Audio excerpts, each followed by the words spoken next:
রং এবং স্বাদ ঠিক রেখে ১ বছর সংরক্ষণ পদ্ধতি সহ হট টমেটো সস তৈরি। আর এটা বাজারের নামি দামি ব্র্যান্ডের থেকে অনেক বেশি স্বাস্থ্যসম্মত। আসসালামু আলাইকুম। বিকালের নাস্তা কিংবা যে কোনো রান্নার স্বাদকে আরও বেশি টেস্টি করার জন্য টমেটো সসের ঝুড়ি নিই। তো এখন যেহেতু টমেটোর সিজন আর খুব সস্তায় টমেটো পাওয়া যাচ্ছে, তাই আমি সারা বছরের জন্য টমেটো সস বানিয়ে রাখবো। তো প্রথমে আমি সুন্দর বউ লাল টুকটুকে টমেটো নিয়ে নিব। আমি 2 কেজির মতো টমেটো নিয়েছি। টমেটোগুলোকে ফ্রেশ পানি দিয়ে ধোয়ার পরে 4 টুকরো করে কেটে নিব।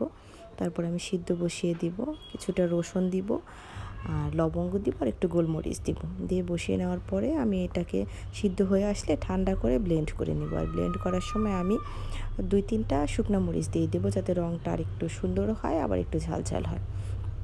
তারপরে আমি যখন এটা ব্লেন্ড করে নেওয়ার পরে এটা আমি সুন্দর করে সেঁকে নেব, যাতে আমি স্মুথ একটা টমেটো সস বানাতে পারি। তারপরে আমি এটাকে আবার চুলায় বসিয়ে দিব। বসিয়ে দেওয়ার পরে শুকনো মরিচের গুঁড়া বা ঝাল মরিচ যেটাই বলেন আপনারা, আমি আমার পরিমাণ মতো দিয়ে নিব। তারপরে আমি একটু তেঁতুলের টক দিব, অল্প একটু তেঁতুলের 1 চামচ পরিমাণ দিব, আর চিনি দিব আমি হাফ কাপ। এরপরে লবণ পরিমাণ মতো দিয়ে আমি ভিনেগার নিব 1 কাপ, আর 4 টেবিল চামচ কর্নফ্লাওয়ার নিব। আমি ওই ভিনেগারের পানির সাথে কর্নফ্লাওয়ারটা গুলিয়ে নিয়েছি।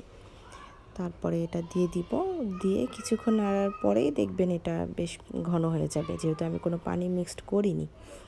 পরে আস্তে ঘন করার পরে একটু কিছুক্ষণ জাল করার পরে আপনি একটা বাটিতে তুলে এটা ঘনত্বটা দেখে নেবেন, যে আপনি পারফেক্ট একটা ঘনত্ব বুঝলে আপনি তুলে ফেলবেন। তুলে সারা বছরের জন্য আপনি সংরক্ষণ করতে পারেন ঠান্ডা করে কাচের বয়মের ভিতরে, বা আপনি কাচের ডিব্বার ভিতরে সংরক্ষণ করলে এটা খুব ভালো থাকে। আপনি এটা নর্মাল ফ্রিজে সারা বছরের জন্য সংরক্ষণ করতে পারেন।